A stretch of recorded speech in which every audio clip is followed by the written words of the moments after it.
জয়গুরু বন্ধুরা, সোনার টুকি সংসারে তোমাদের আরও একটা নতুন ভিডিওতে স্বাগত।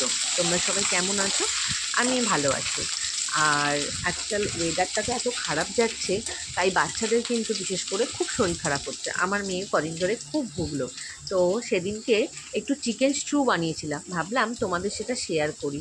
তো দেখো, আমি চিকেনের জন্য একটু পেঁয়াজ, তারপরে আনাজ, বেশ কিছু সবজি, গাজর, ক্যাপসিকাম, বিনস, আর আমরা তো বাঙালি লোক, তাই আমরা একটু আলু খেতে ভালোবাসি, তাই একটু আলুও কিন্তু অ্যাড করেছিলাম। সেটা নিয়ে যেন আবার কেউ নিন্দে করো না আমাকে, আমি কিন্তু আলু ভক্ত, জানো তো।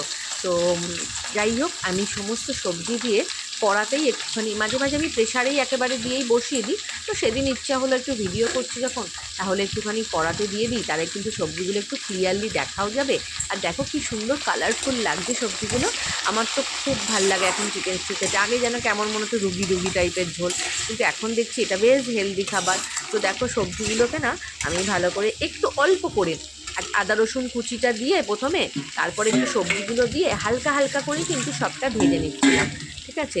তো সবজিগুলো একটু একটু ভাজা হয়ে যেতে আমি মানে সবজিগুলো ভাজতে ভাজতেই ভাবছিলাম যে তোমাদের সাথে একদিন এই ভিডিওটা শেয়ার করব। তাই জন্যই কিন্তু ভিডিওটা করে রাখছিলাম। জানি না রেসিপিটা তোমাদের কাছে কিন্তু অন্য রকম লাগবে কিনা, বাট আমি আমার মতো করেই কিন্তু রেসিপিটা করেছি। তোমাদের ভালো লাগবে কিনা, বা কোনো যদি ভুল কিছু দিয়ে থাকি বা করে থাকি, সেটা কিন্তু আমাকে কমেন্ট সেকশনে তোমরা জানিও। ঠিক আছে?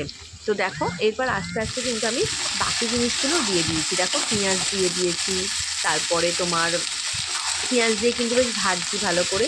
তো এটা তো দেখতে মনে হয় আনাজগুলো যেন অনেকটা অনেকটা হয়ে যাবে, কিন্তু তোমরা তো জানোই যে এটা যখন প্রেশারে সিটি হবে বা নরম হয়ে যাবে, তখন একদম একটুখানি হয়ে যাবে। বাট সেদিনকে আমরা কিন্তু স্টুটা মা মেয়ে দুবেলাই খেয়েছি। ঠিক আছে? আমাদের জন্য দুবেলারই হয়ে গেছে মোটামুটি। তো স্টুটা কিন্তু মানে কালারফুল দেখতে লাগছে বলে আমারও বেশ করতেও ভালো লাগছিলো। তো একবার দেখো, আমি মাংসটাও কিন্তু এর মধ্যেই দিয়ে দিলাম। জানি না তোমরা কীভাবে করো, বাট আমি কিন্তু সেদিনকে এভাবেই করেছিলাম, বা আমি ঠিক করলে এভাবেই করি। হ্যাঁ, কোনো সময় হয়তো প্রেশার কুকারে দিয়ে একদম একটু নাড়াচাড়া করে জল দিয়ে সিটি মেরে নিই।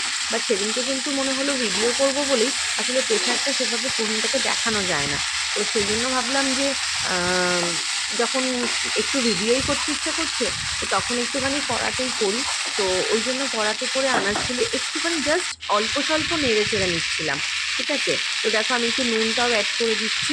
আগেও নুন দিয়েছিলাম, সেই নুনটা প্রথমটা তোমাদের সাথে মানে তোমাদেরকে দেখানো হয়নি, তাই জন্য নুনটা আবার এরকম একটু গোলমরিচ গুঁড়োও দিয়ে দিলাম। আমি একটু গোটা গোলমরিচও দিয়েছিলাম, জানো তো, ফোড়নেতে। তো আরেকটু তোমার হচ্ছে গোলমরিচ গুঁড়ো দিয়ে দিলাম।